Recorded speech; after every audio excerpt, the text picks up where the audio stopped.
Welcome back, everyone. Last week we stopped with a short discussion of the simplex algorithm by Nelder and Mead. I wanted to give you a small recap of what we discussed and what this algorithm is actually all about. The basic idea is that you have a list of possible solutions for your problem and you identify the worst solution, you eliminate the worst solution, and then you come up with a fancy idea of constructing a new potential solution, and you test whether this is an improvement. If it's a very large improvement, you take a step even further in the direction of this improvement.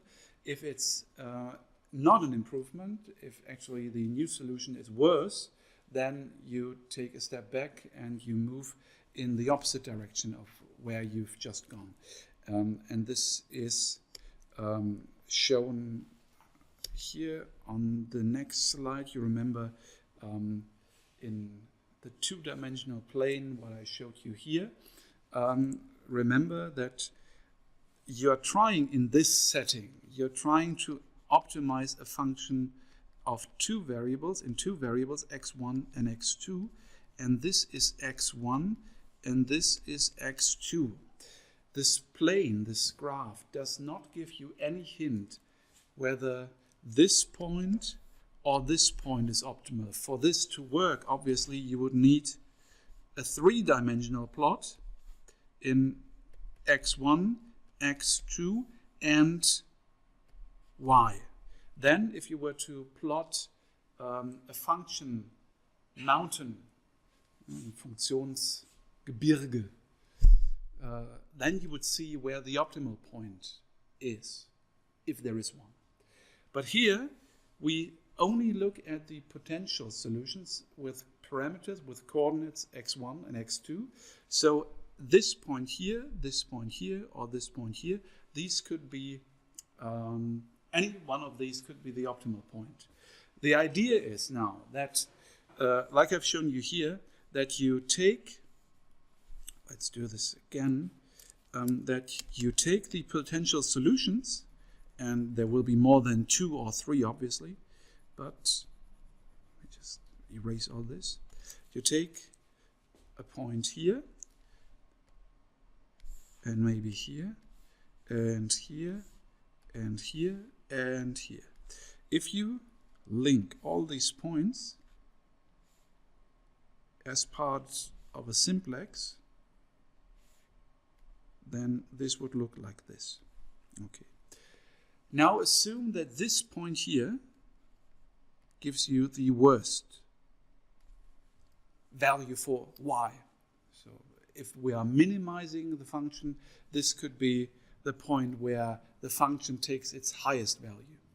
Then the idea is now to eliminate this point. No? Okay. Usually if okay, now I've got the eraser. We eliminate this point, we combine the remaining points, and actually the original point was here, and then we have the point of gravity of the remaining point that is here, and then one could think about mirroring this point here to this point. And then we have a new point here. This one's eliminated. And we try out this point and calculate the function value for this point. And again, in the algorithm, this is described in pseudocode. As you can see, it is a little bit more complicated in the sense that the algorithm is tuned to make sure that if you are moving in the correct direction of a better solution, you go a step further. If you see that you're not improving on your set of potential solutions, you go one step back. And in two dimensions, this would mean here that instead of going, for example, from a point here, this would mean that instead you move into the other direction.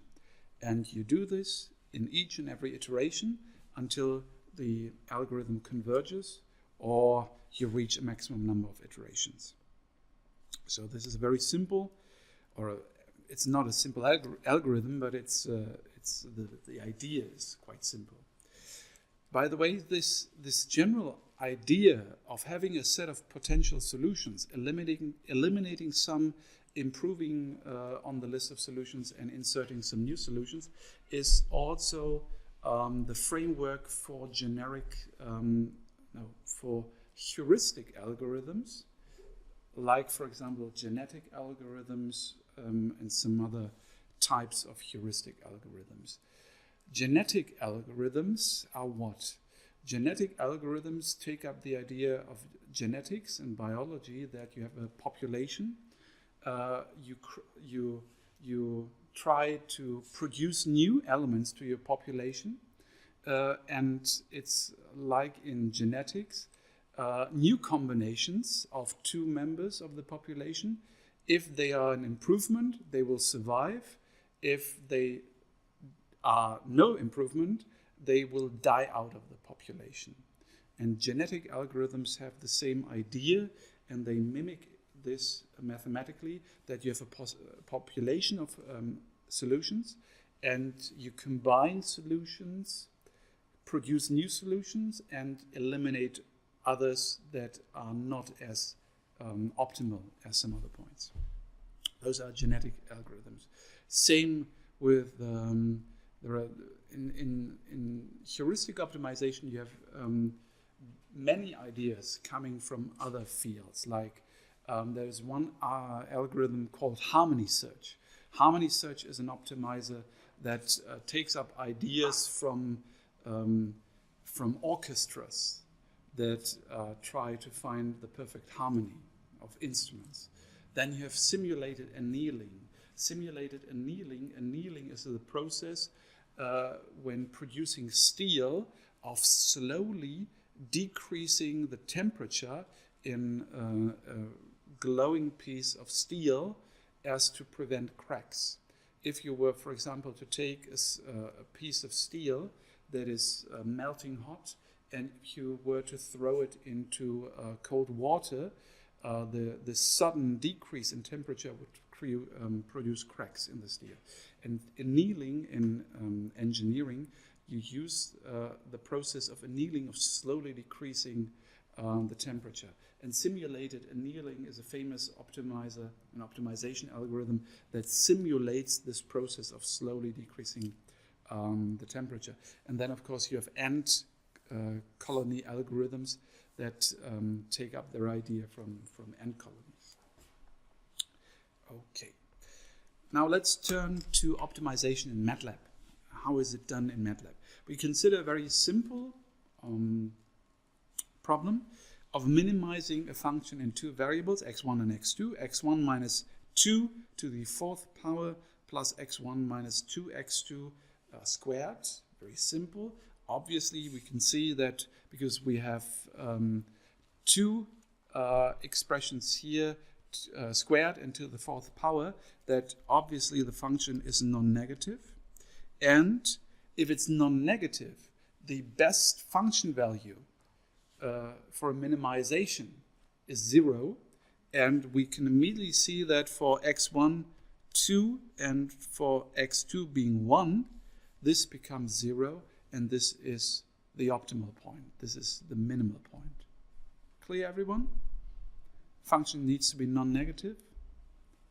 And for 2, 1, this point here, we get the 0, so that's the optimum. Now the gradient is given by, if we calculate the gradient, we get this here, this vector. We can see that in this point 2 and 1, the gradient becomes 0. And in MATLAB, we can use fmin search or fmin unc. Fmin search is a variant of the simplex algorithm, and fmin unc is a set of various algorithms that, depending on what you're trying to optimize, will switch from one algorithm to another. We apply both algorithms, and you can see with fmin search, we'll get the result 2 and 1 up to 15 or 16 decimal points. And the function value f of x is 3 times 10 to minus 17th power, so almost close to 0. That's okay. F min anc, same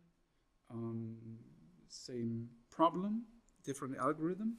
You can see that x is now 1.9897 and x2 is 0.9948, and the function value is again close to 0, but it is only close to 0, 10 decimal points worse than the result for f-min search. Now, why is this the case? We'll see on the next couple of slides that obviously this is related to the fact that f-min search uses a variant of the Nelder-Mead algorithm, and f-min anc is a gradient-based method. And something seems to be off with the gradient method here. So we have a slightly worse result for f-min anc than with f-min search. The reason for this is that the target function is relatively flat at the optimum, meaning that also the gradient will be close to 0, and this makes it harder for the gradient-based method to find the optimum. To improve on this, because we know analytically the gradient of the function, we can supply MATLAB with a gradient.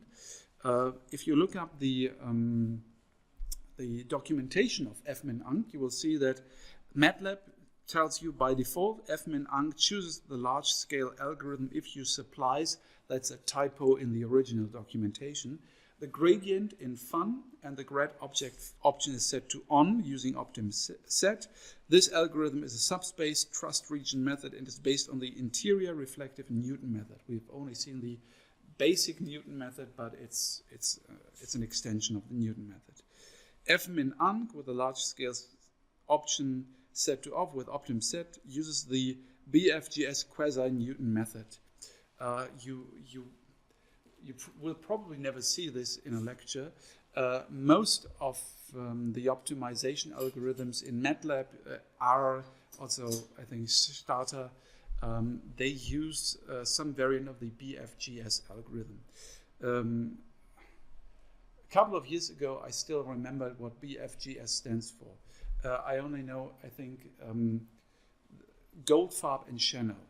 Those are the last two words. Those are it's an abbreviation for the 4 authors on the paper that proposed this algorithm. Now let's use f-min anc, but we'll supply the analytical gradient. So we'll write f, that's our target function, our objective function. Grad f is the gradient. As you can see, 4x1 minus 2 to the third power plus 2 times x1 minus 2x2 minus 4 times x1 minus 2x2. We'll set the options to on here.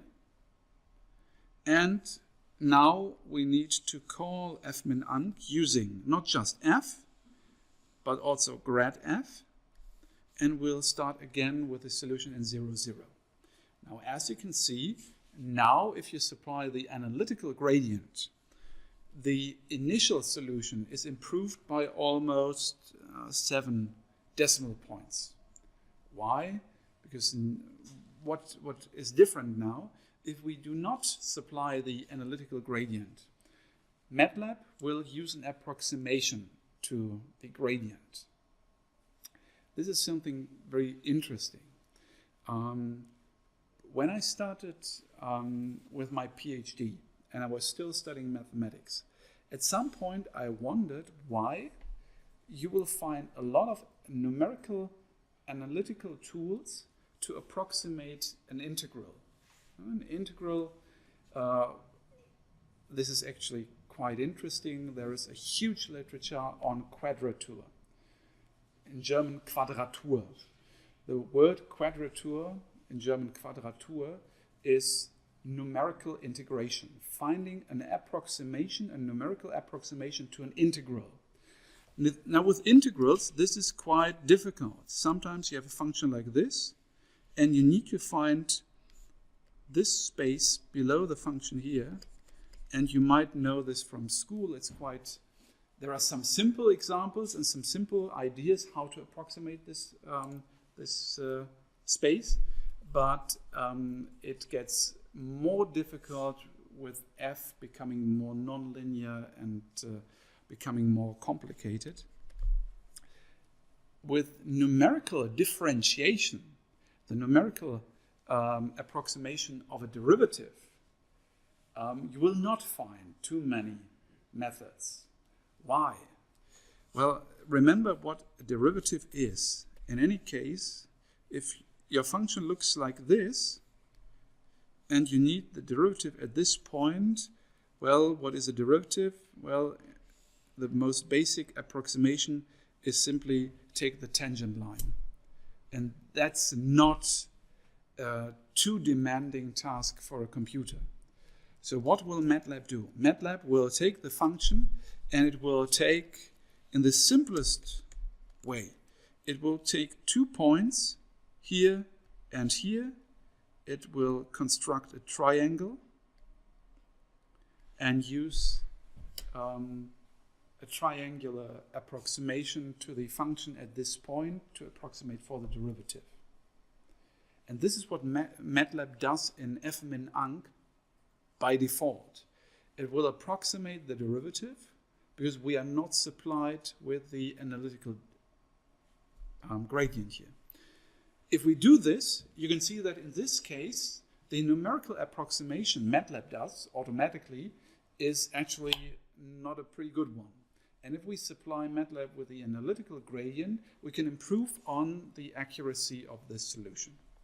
However, obviously, if we are mistaken, if we miscalculated our analytical gradient, the result will obviously be worse. And we can check for this by also using the option derivative check. We are now setting the option derivative check to on, meaning that MATLAB compares its own analytical approximation with the analytical supplied derivative supplied by the user. And if it sees that its own numerical approximation is far off and quite different from the analytical derivative, it will give out a warning. Otherwise, we are fine. So to do this, we are now using grad F1 that is not exactly the analytical gradient. There, one parameter, one coefficient is slightly different. As you can see here, we have a 4, that's correct, and here it's the same, but this is a 6. So we miscalculated the analytical gradient. In other words, we were too stupid to calculate the first derivative of the function. To see this now, and if we are using grad F1, you will see that MATLAB checks for the accuracy of our analytical gradient. If it checks out with the numerical approximation, it gives us a warning, maximum discrepancy between derivatives. Warning, derivatives do not match within tolerance. Derivative from finite difference calculation minus 32. User supplied derivative minus 48.0. Difference is minus 16. And the result is, as you can see, we can still continue with the optimization, but you can see again the result is slightly off. So it's again back to the numerical approximation. That's what you can do in MATLAB. You can use fmin search, you can use fmin-unc. It depends on how good your knowledge of the curvature of the function is, and if you want to rely on a gradient-based method. If you think that the function is relatively flat and it's difficult to approximate for the gradient, then you should use fmin search. Otherwise, fmin-unc will give you a better result. Okay. Now, this is unconstrained optimization, meaning that you have a function and your variables can range between minus and plus infinity. Now we want to include constraints. We will have constraint optimization, and this makes life much, much more difficult. Why? In one dimension, it is quite clear to see this. If this is the function, we can see that this is the maximal point. This is probably, this is a local minimum. Let's leave it at that. And let's assume that the function continues to look like this. Then this would be a local minimum. This is the global minimum. This is the global optimum. And we know from school, take the first derivative, set it to 0, and you can calculate all the potential optima of this function. We don't even need MATLAB for this. But as soon as we introduce constraints, saying, for example, x has to be larger than 1, and if this is 1, then suddenly we have a constraint that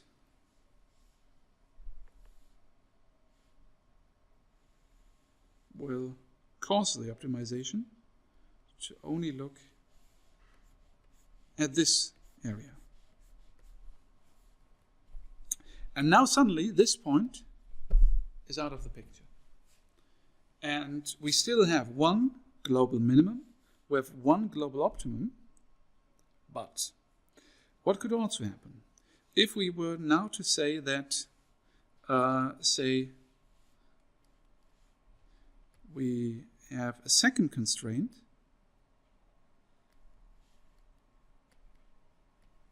and say that x should be smaller than 4, then suddenly our global minimum does not satisfy the second constraint, and our previous necessary condition that the gradient or the first derivative has to be equal to 0 cannot be fulfilled by this global minimum, which is now a function value where you still have a non-zero first derivative, where the gradient is non-zero. So everything we knew before with the gradient-based methods, that you should check for potential solutions where the first derivative or the gradient of the function becomes 0, that necessary condition is no longer necessary. It might be that your global minimum or maximum is exactly at the edge of your solution space, where the solution space is cut off by one of the constraints. So this is the problem with constraint optimization, and we can try to include this by first using so-called penalty approach and penalty function approaches. Now we'll discuss procedures for optimization under constraints. We'll consider optimization of a function f of x. X is a vector. We want to minimize f subject to two sets of constraints. First of all, we'll have functions hi that have to be equal to 0, or we have constraints in the form of an inequality of functions gi that are smaller or equal to 0. First, you need to note that every constraint can be converted to yada yada yada equal or smaller or equal to 0. Now, we don't need equal to 5, smaller than 5 or 17. You can just bring it to the left-hand side of the equation or inequality or inequation, and then you'll have this form. And it matters whether it's an equation or inequation. Now we assume that the corresponding objective function has the required differentiability properties, but even differentiability doesn't assure that the gradient vanishing, becoming 0, is a necessary condition for an optimal point. So that's no longer a necessary condition. The solution will most likely be on the edge of the solution space, and we can solve this, or we can try to solve this, by using a penalty function approach. You can also derive more general stationarity conditions. In mathematics, you will learn about the Kharash-Kuhn-Tucker, the KKT conditions.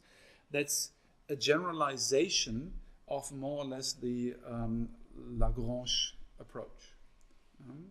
But in the special case, where we have certain conditions and constraints and a certain function, the Kharash-Kuhn-Tucker conditions will give you the same result as the Lagrange approach. But Kharash-Kuhn-Tucker is much more general, but it's much more complicated. So I'll leave this out.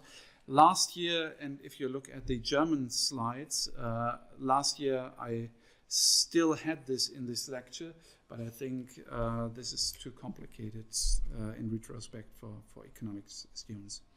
Now, what is the penalty function approach? It's a very simple idea. You loosen the constraints by incorporating them into the target function. So what are you doing?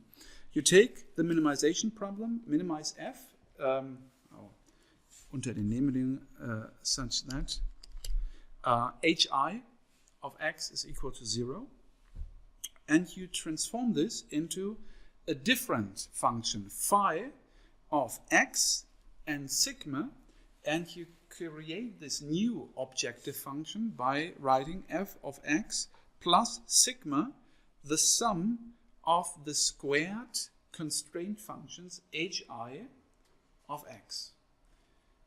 Now, what happens now? We want to minimize not f, but phi. These constraints, ideally, if x fulfills all constraints, h1 of x will be 0, h2 of x will be 0, and so on. If we square it, we'll have 0. If you summarize it, if you sum it up, will also be 0. And if all the constraints are fulfilled, phi will be equal to f. It will be equal. If any one of these constraints is violated, phi will be larger and will give a function value that is larger than f. And in this case, if we optimize over x and sigma, we'll choose the right combination of x and sigma so that the result will be minimal in the sense that f is minimized, and optimal in the sense that ideally all constraints are fulfilled and are respected. What are we doing with the parameter sigma? Sigma is the parameter that punishes a violation of any of these constraints and will increase sigma as to tell the algorithm you should start to find solutions that fulfill all constraints. If we were to set sigma equal to 10,000, this would mean that the optimization can be done simply by fulfilling all constraints. And then you need to, if all the constraints are fulfilled, then you need to look for the optimal x. So in the end, it's again a different function, but you're punishing a violation of the constraints. Okay. Similarly, you can use the same idea to include now constraints in inequation form. So you minimize phi equal to f plus sigma times the positive or the negative part of the inequation. That's here and here, or you can also square it. And in all cases, one will use increasing values of sigma. So at the start, it might be that some of the equations or inequations are still violated, but as you move along from iteration to iteration, you will tell the algorithm by increasing sigma that it now has to start caring about the constraints. And all three approaches, they describe so-called exterior penalty function approaches at which the permissible solution space is approximated from outside of the solution space. Now, you have to think about this like this. This is the solution space. This is the permissible solution space. And this is the space that would be possible and admissible if we had no constraints. And it's an exterior penalty function approach because you allow the algorithms to start somewhere where one or more of the constraints are still violated. And this is, if you then increase sigma, perhaps you'll start at a point like this. Simplest case is if sigma is 0. If sigma is 0, you don't care about the constraints at all. And then you will start somewhere where f is optimal without constraint. And this could be the case, and by increasing sigma, you will force the algorithm to move into the solution space, respecting the constraints, from outside of the solution space. Now, if the optimal solution lies on the edge of the permissible solution space, then with an exterior penalty function approach, the optimal solution is only found in the limit. And if this is undesirable, you can use an interior penalty function approach. And with these methods, a suitable threshold function, a so-called barrier function, is introduced, which strives towards infinity if x strives towards the edge of the admissible solution space. So one example of this is this function b of x, that is minus the sum of 1 over all those constraints in inequation form, and then you optimize f of x plus sigma times b for decreasing values of sigma. Other idea, you are using a starting point in the solution space and you are loosening the constraints and you're moving from the inside to the outside of the solution space, at which point you will stop. And then, if the expression is small enough, you abort the algorithm. So let's look at one example. We minimize f of x equal to x minus 1.5 squared plus y minus 0.5 squared under the condition that x and y are smaller or equal to 1. Now again, we can see the optimal solution. An optimal solution is given by x star equal to 1 and y star equal to 0.5. Again, same idea. You have two squared expressions, so f will always be non-negative, so the minimal function value is 0, and this becomes 0 for 1 and 0.1. Again, obviously, now it would become 0 if we were to use this. Now, remember, x needs to be smaller or equal to 1, so the optimal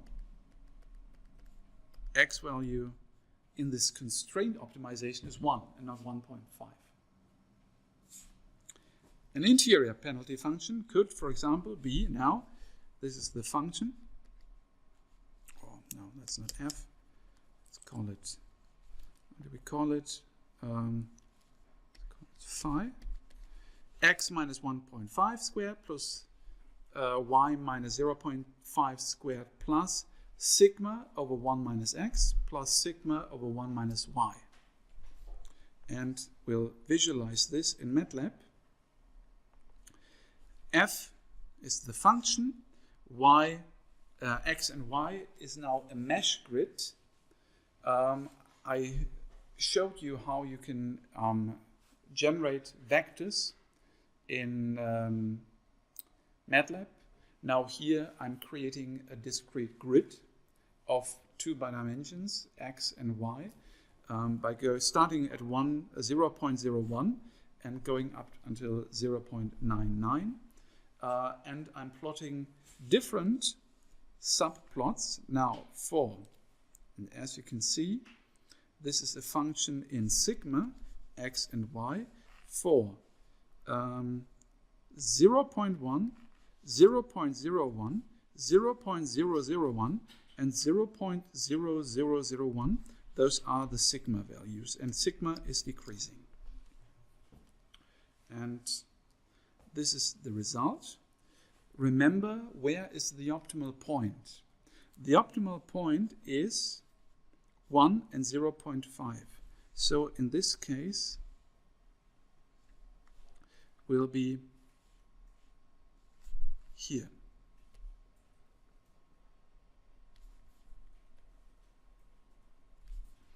And I'm plotting the function mountains. So this is 0, 1, 0, 1. So this here is the point 1, 0.5. Yeah? And in this plot, you can see for different sigmas, sigma 1, sigma 2, sigma 3, sigma 4, the function graphs. And as you can see here, it seems that with a small sigma, or actually a very large sigma in contrast, one would think that the optimal point is here. Then you can see that the optimal point would be here, then it's probably here, and then hopefully it's here. So it moves into the direction of the solution we are looking for, and it's forced from inside of the solution space to the edge. Yeah? So that's a penalty function approach. And it's comparatively simple, and there are some problems that can occur with such an approach. So this is usually a very good start, but one should use more sophisticated methods to try to find different solutions and then check which solution is better. That's, by the way, one very good thing about optimization. If you have two algorithms at your disposal, if you find two very distinct solutions, you can enter those solutions into the function. And if you see that if f of x1 gives you 0.05 and the second algorithm gives you a solution with a function value of 0.002 and you want to minimize, then obviously this algorithm has yielded a better result. You can always check for the optimality and the superiority of your algorithm when it comes to function minimization. Okay. Now let's do this in MATLAB. In MATLAB you have different methods at your disposal for linear programming, for quadratic programming, and quadratic optimization, and a generic optimizer. You have linproc, quadproc, and fmin-con, in contrast to fmin-unc for unconstrained optimization. So let's look at all these functions. You can use linproc. We want to maximize f of x, x1 plus x2 with respect to g1 equal to x1 plus x2 is smaller or equal to 1, and x1 and x2 are non-negative. So the program possesses two basis solutions. Let me get back to linear programming to give you some background in linear programming. Linear programming and linear optimization means your target function is linear, affine linear, and all the constraints are linear. Which means that you will have, in 2 dimensions, you will have a solution space, and what will happen now is, for example, that with all those linear constraints,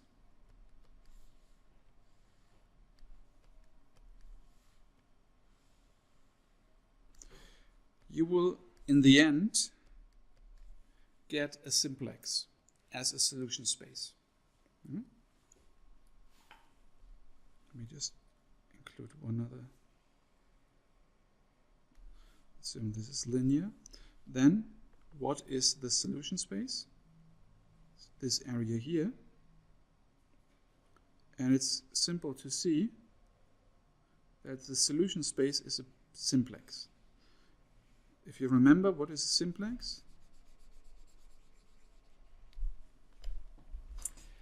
In German ein konvexer Polyeder, also ein Polyeder, I don't know whether the same word exists in English. Konvexer Polyeder ist also ein konvexes Vieleck. Im Gegensatz zum Rechteck, zum Viereck etc. Das ist also die Verallgemeinerung und konvex, das ist ein Simplex. Now, the nice thing in linear programming is your target function can also be included in this graph, and you start, for example, here at the 0, and then optimization is done by pushing out your target function linearly in parallel to the most outer point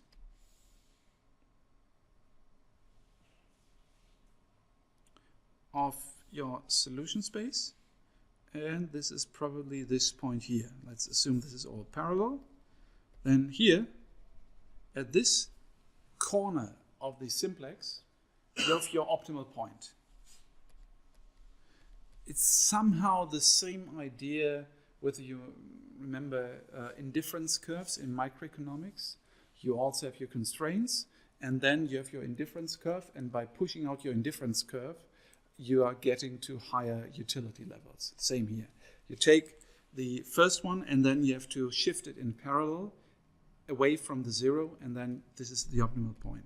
This, in linear programming, you will see that life is actually very simple in these simple examples, because you only need to check for the solutions at the corners of the simplex. And then there are three potential solutions. First, two constraints are disjoint. They cannot be fulfilled at the same time, so the solution set is empty. Second possibility is you have a simplex that looks like this, and your target function touches the simplex at one of the corners. Then you have one solution, and the second case is, the third case actually is, if you have a target function that touches one of the sidebars of the simplex. Then you have an optimal solution here and an optimal solution here, and any convex combination of these points here is also a solution. So, meaning you have infinite solutions, and each and every one is just as good as the other. Linear programming, linear optimization is simple when it comes to these cases. Small numbers of equations, inequations, and variables. And in this case, you can see that, you need to prove this, you have infinite solutions. You have two basis solutions, 1, 0 and 0, 1, and all combinations, all convex linear combinations between 1, 0 and 0, 1, all these are optimal. So the function call is now x is linproc of f, a, b, b equation, lower bound, upper bound, starting value, and options for minimizing f. And we now do this. We do linproc, -1, -1, 1, 1, 1, and so on. And we minimize this. Again, remember, we want to maximize this, so we need to change the maximization into a minimization problem. That's why we now have -1 and -1 here. And as you can see, MATLAB gives you a solution 0.5, 0.5. This is different from the two solutions I gave you. Well, what MATLAB does is it finds one solution that is optimal. And it seems to be that we have a point 1, 0 and a point 0.1. All the solutions between those 2 points on a linear line are optimal, and it gives you this one, 0.5, 0.5. So yes, this is an optimal solution. Unfortunately, MATLAB does not tell you that this is not the unique solution. it's one of infinite solutions. But it's still optimal. If you set the options slightly different, you will get one of the basis solutions. Okay. Now let's turn to f-min-con. We solve a slightly more complex function minimization. We minimize the exponential function of x1 times and so on with respect to g1 equal to x1, x2 minus x1 minus x2 smaller or equal than 1.5 and x1 times x2 larger than 10. Now for MATLAB, it's only a question to change all this into the form that MATLAB expects all those functions and constraints. We have f-min-con function, starting value a, b, a equation, b equation, lower bound, upper bound, meaning that a and b, those are the functions for the constraints in inequation form. These are the equation form, and we have a lower bound and an upper bound for x, and some options. So let's do this. Function conf1. These are the nonlinear constraints in inequation form. 1.5 plus x1 times x2 and so on. We also have the nonlinear constraints in equation form. C equal is 0. We need the objective function. Very simple. And then we'll set the options. We'll have a starting value minus 1 and 1. And again, we need to supply f-min-con with all these arguments at objective function x0. And here, those are the constraints we want f-min-con to respect. It'll use a different algorithm and optimization terminated. First order optimality measure less than options tolerance function, and maximum constraint violation is less than options dot con. Active inequalities to within options in equation nonlinear 1 and 0. Function value f-val and optimal x 10.5523, 0.9477. This is the result. Question is, how good is this result? You would need to use different algorithms and to check whether this is really the optimal value with these constraints. Okay. Any questions concerning the optimizing algorithms in MATLAB? Again, to fully understand what MATLAB does, one would need to read through all the documentation of these functions. f-min-con, f-min-anc, f-min-search, these are highly tuned algorithms that will switch from one algorithm to another if it detects that the problem is not, or the algorithm is not suitable for this type of problem. It will check the derivatives and so on. And it's just important to note how to use these functions and what could go wrong. And to definitely use more than one algorithm to see whether you can improve on your result. Now, let's do a small example with portfolio optimization in practice. Let's take all these algorithms and see what happens if we were to use real data and the functions in MATLAB. Now, in this part, we want to exemplify portfolio theory by Markowitz, the efficiency line. To this end, mu is the vector of expected returns. Sigma is again the vector of standard deviations. C is the symmetrical variance-covariance matrix of n securities. W defines the vector of portfolio weights, where Wi is the portfolio weight of asset I, and the portfolio weights add up to 1. A portfolio weight Wi smaller than 0 corresponds to a short sale. And with a fixed weight W bar, the expected portfolio return is mu p bar, and the standard variation, the variance, not the standard variation, the variance is sigma p squared. Okay. Let's start with the Markowitz optimization. We want to exemplify the efficiency of some portfolios by minimizing portfolio variance such that we have a constant expected portfolio return and the weights all add up to 1. Now with the Lagrangian approach, we get a function f, half weight vector transpose times covariance matrix times weight vector minus nu, and so on and so on. And we need to minimize this to solve for this optimization.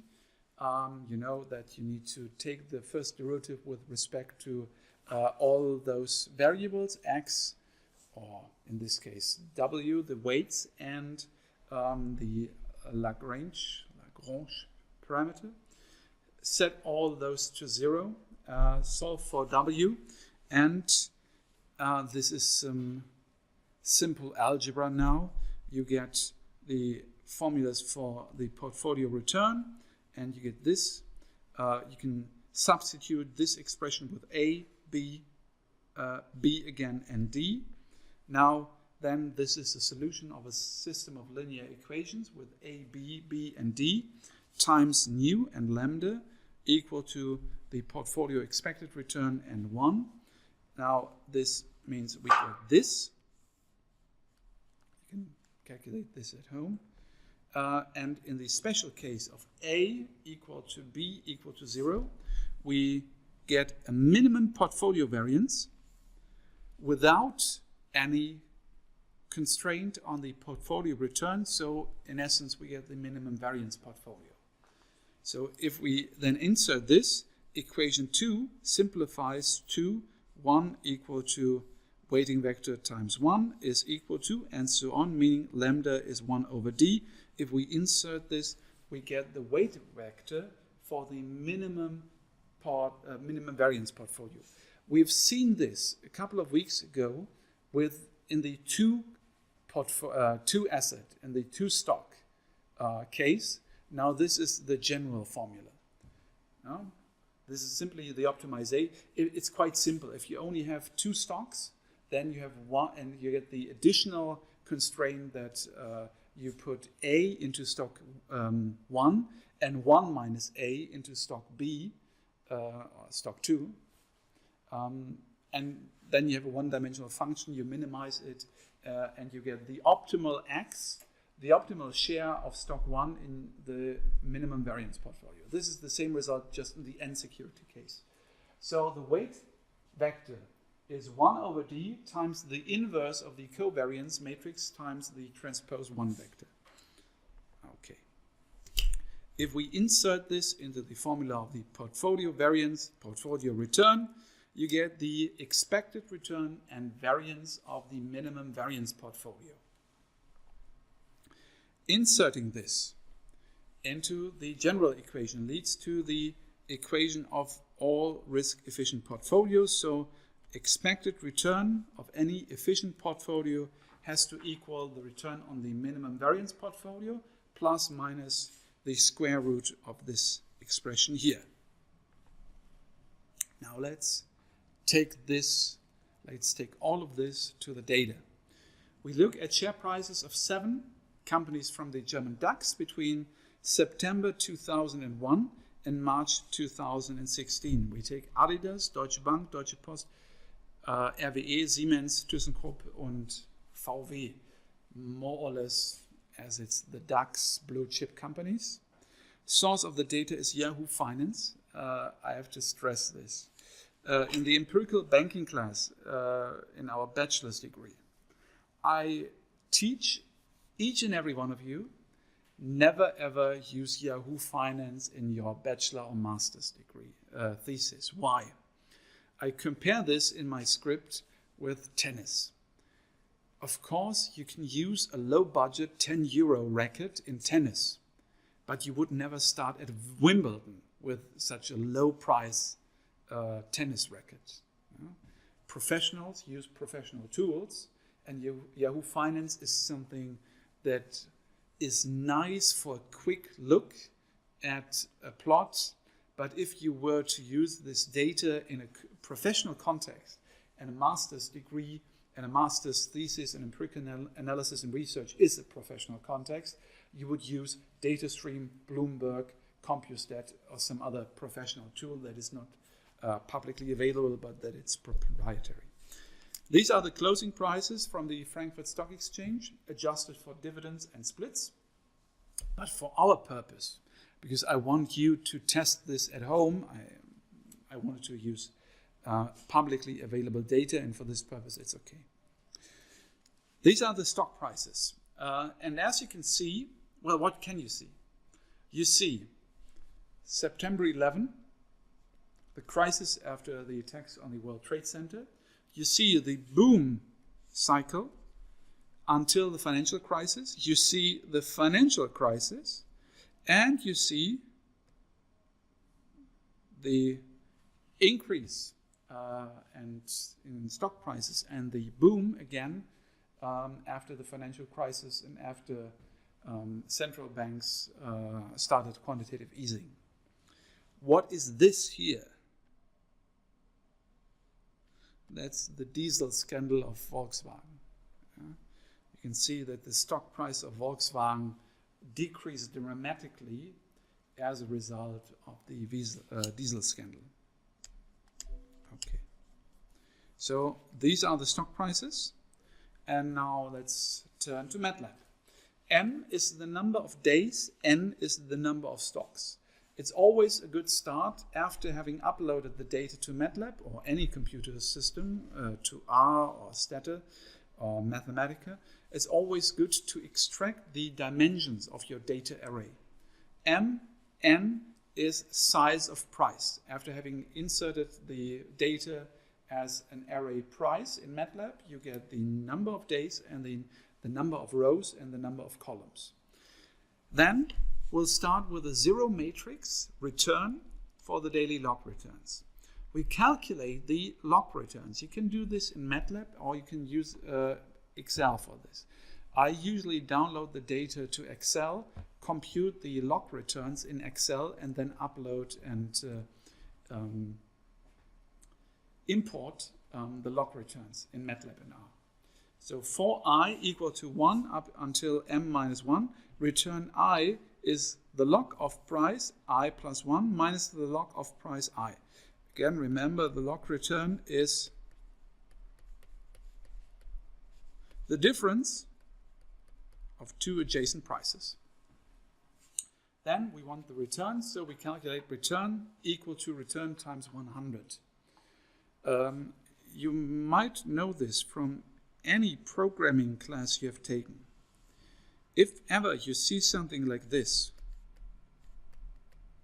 this means that you take the variable a, you increase it by 1, and you update a by the new result. If you write a equal to a plus 5, this would mean that now a is, let's say, 12, and in the program after this, a is 17. That's what meant by a return equal to return times 100. If you've never used a programming language, if you've never coded a program, this might look weird to you, but I hope that you've already used C, C++, or Java, right? Okay.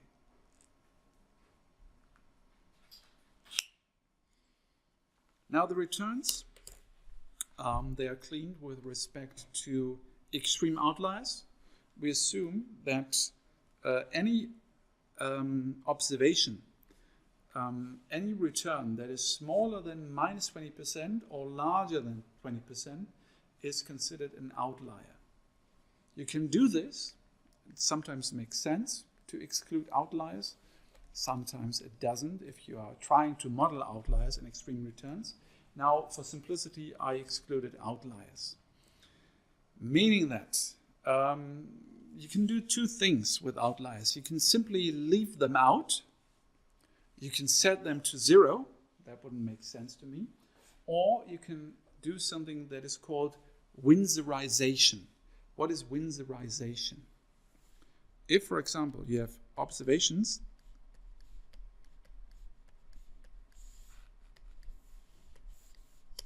that look like this. And you agree that you are cutting off at plus minus 20%.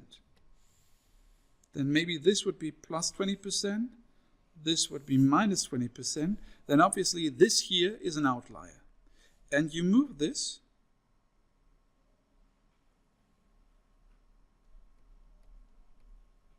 to this point, and then it's called winsorized, winsorisiert in German. Yeah, you're not excluding it, but you're changing the value of the observation to the threshold you used for winsorization. Okay. So we now check for outliers, identify the days on which an outlier occurs, index for I equal to 1 to n, index is index, find return larger than 20 or return smaller than minus 20. Delete double entries and then return the vector of returns, the matrix of returns, without the outliers.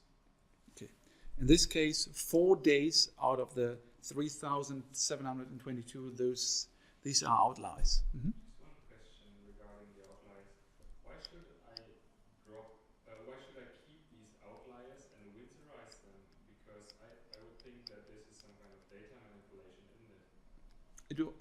It's always, yeah. In this context, one usually does not do outlier exclusion and winsorization. You do it frequently in regression analyses. Because if you have a panel data structure or a cross-sectional data set, let's assume I want, very simple example, I ask people running around on the street for their age and their income. And I want to show that age or income increases with age. The older you are, the higher your income is. Now suddenly someone comes by who is 5 years old and someone comes by who is 115 years old, 2 outliers. If I do a regression analysis, ordinary least squares regression is sensitive to outliers. So it could be that these 2 extreme outliers drive the results and they lead to a bias of your regression analysis, even though those are only 2 out of, say, 1,000 observations. And to minimize this bias, you do winsorization of the independent variables, of your explanatory variables. Even better example, you want to study firms and you include Deutsche Bank and you have total assets as an explanatory variable. If you take the DAX companies, Deutsche Bank as a bank will have an extremely higher total assets and extremely larger balance sheet than any other company in the DAX. So results will be biased by the fact that this is an outlier. So what you do is you take all the values of your explanatory variable in the cross-section of the panel and you usually winsorize at the 1 and 99% quantile. So you don't take an absolute threshold, minus 20%, but you use a relative threshold, and that is done with the 1 and 99% quantile. But this is more relevant in regression analysis. In these scenarios where I'm using stock returns, usually I'm very interested in these extreme returns because they are the black swan events I'm trying to find. But you're right,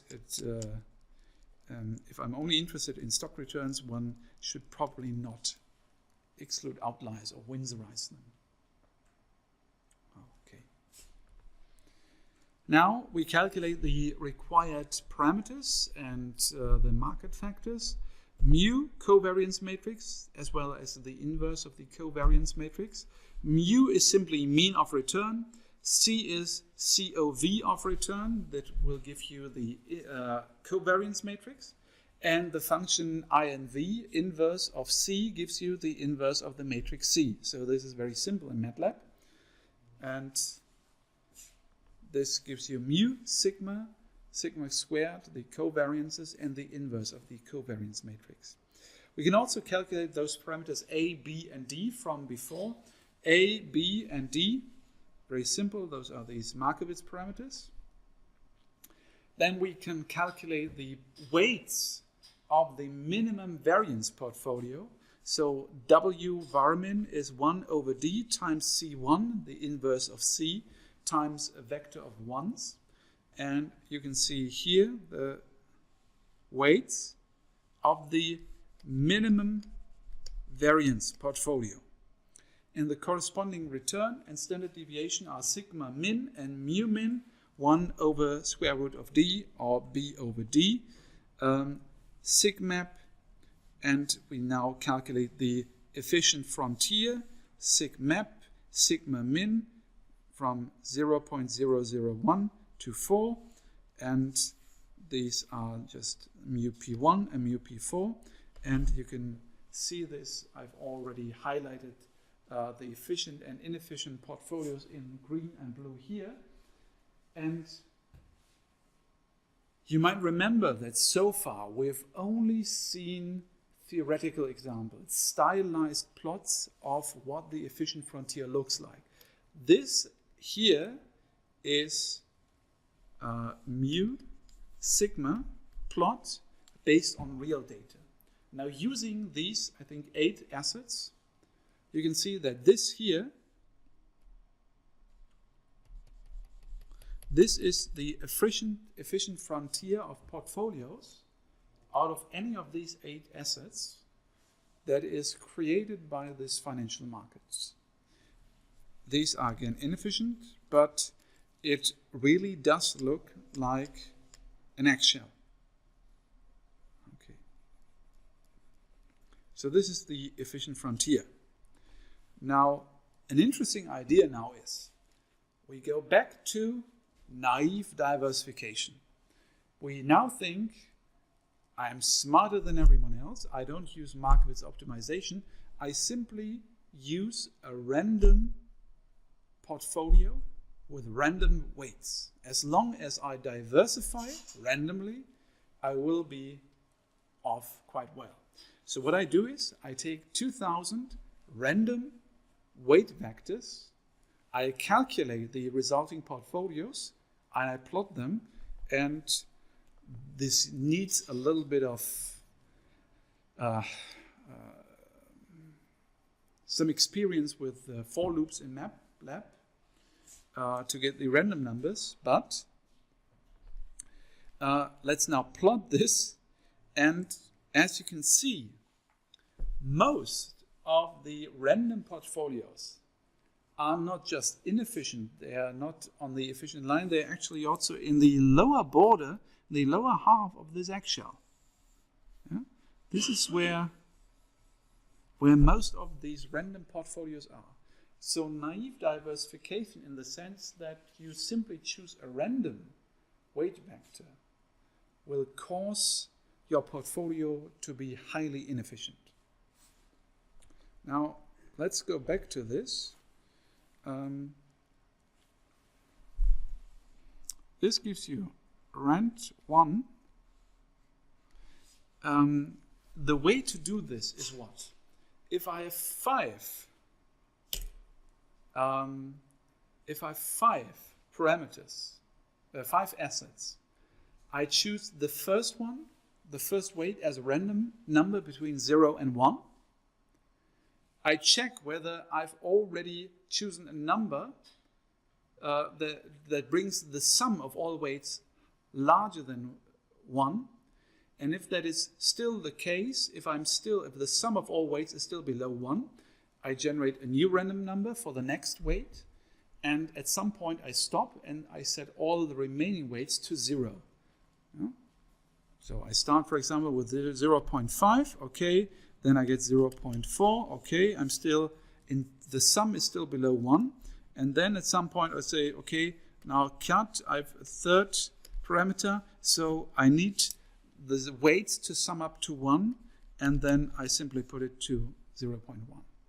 And if I have 0.5 and 0.5 again, I write 0, 0 for the remaining weights. That's how I create this vector of random weights between 0 and 1. Do you have an idea why these portfolios are so extremely inefficient? There is one simple, at least one reason why these portfolios are inefficient. On average. Maybe you can see this from the code. Idea? It's here. What does that mean? Rand 1. Yeah? You're generating a random number between 0 and 1. Yeah.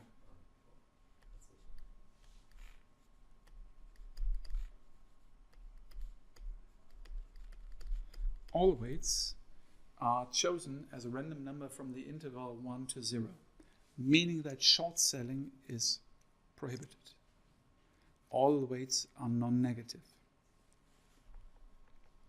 And if you take a look at the minimum variance portfolio, you have already in the minimum variance portfolio 2 assets that you need to short sell.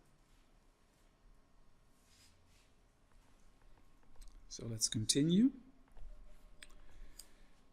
Why are they so inefficient? Because short selling is not allowed. So the weights do not allow for short sales, and Deutsche Bank and ThyssenKrupp should be... You need short selling for Deutsche Bank. That's more realistic than one would hope for. Then let's turn to optimal portfolios. We have different degrees of risk aversion. You know this. A more risk-averse investor would choose a different portfolio on the edge of the efficient frontier as long as we do not allow for a risk-free investment. So there's no portfolio that is optimal for every investor. We need each investor's risk preferences, that is a utility function. Now let's quickly turn to the utility function here. We're using portfolio return minus 1/50 times the portfolio variance. That's a very simple quadratic utility function with risk aversion. And the goal is now to find an optimal combination of those assets that gives you a portfolio that has an optimal utility for an investor who has this utility function, who has this risk preference. So let's do this. We need sigma, it's the standard return. K is the correlation of return. The objective function is phi is x minus x times mu minus 0.02, that is 1/50, times the sum of x transpose times x and sigma transpose times sigma times the correlation matrix. So this here is the risk preference function, the utility function. And to construct a portfolio, we now require a constraint. We require that the weights again add to 1. Without short sales, we again have portfolio weights that are non-negative. And F-min-con needs a starting value. So we'll start with an investment in the first asset with 100%. That's our starting value. The constraints are A is empty, B is empty. A equation is a vector of 1s. All the stock weights add to 1. B equation is 1. Lower bound is 0. And the upper bound, we leave that out, so we have no short selling and the stock weights add up to 1. We do F-min-con, use F-min-con on phi, and we get XOL and phi val OL. And as you can see, we get this result. Now, we have short selling here, but this is indifferentiable to 0 for MATLAB. By the way, this is also true in statistics. Sometimes in statistics you see coefficient estimates minus 0.0000, and it's statistically insignificant. And when something is statistically insignificant and in this case, these estimates are also insignificantly different from 0 for MATLAB, it doesn't matter whether you have -0 or +0. If it's insignificant, you don't need to care about the sign of the number. And phi val OL is 0.0016. Now, with this, we can calculate the mean return and the standard deviation of the returns of this portfolio that yields the optimal utility. It's not optimal in the sense that it yields the best combination of mu and sigma, but it's optimal in the sense that with this special utility function, you maximize your utility and you get mu and sigma equal to 4.95% and a sigma of 1 close to 6. Yeah? Can we go back 2 slides, please? Okay. So, what do the numbers tell us? Those are the weights. The weights, Yeah. So, Meaning you will... 0, what should I do? I should just leave it out? Yeah. Or? You don't buy this asset. And in this case, we know that probably at the 15th or 16th decimal point, there might be a 1, 2, or whatever. So it's close to 0 for MATLAB. When we only use 4 decimal points, it might be that at the 15th or 16th decimal point, it's not equal to 0. But as we are requiring no short selling, you can immediately say this has to be 0, this has to be 0. And this is no surprise. We've seen that ThyssenKrupp and Deutsche Bank, those are the 2 stocks that are that have short selling, that are short sold in the minimum variance portfolio. And if you disallow short selling, if you're not allowed to sell them short, you will definitely not buy them. So the weight will be 0. You will put 61.76% of your money in stock 1. You will not buy stock 2. You will buy stock 3 with 6.76% and so on. Those are the asset weights in the portfolio, and that's your utility. And because your utility doesn't tell you much, you calculate mu and sigma p for this portfolio. Now, the optimal portfolio lies on the preference function phi star. The preference function is a set in the sigma mu plot as different functions result for different values of phi. It's the same idea we are looking at indifference functions, Indifferenzkurven. The higher the indifference curve, the higher the utility we get. And sorting the preference function yields mu pf is equal to phi plus 1 over 50 times the portfolio variance, and inserting the value of the preference function for the optimal stock, we have phi star that was equal to, let's see, 0.0016. If we insert this, we get the preference function, the indifference curve, for this utility function. So the optimal portfolio lies on the preference function, and you can show this here. The red curve is the indifference curve for this fixed value, which I think is plus. Should be plus, yeah. And the optimal portfolio is here. Why is it not a tangent portfolio on the efficient line, on the efficient frontier? Yeah? Yeah, no short selling. So what will happen now? If we allow for short selling, we can move the indifference curve out, and in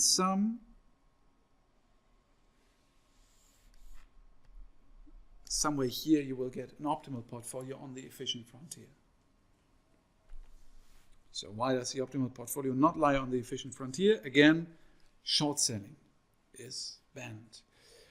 This is a theoretical result. However, history has seen many instances in which stock exchange regulators supervisors have banned short selling. The last famous example was during the financial crisis when the SEC and around the world stock exchange supervisors banned short selling on financial stocks. Do you think this is a good thing? Well, research has shown in 2 papers, in the JF and the RFS, by Beber and Pagano, for example, and also one paper by Böhmer et al. It doesn't really lead to better stock returns. It doesn't prevent financial crisis.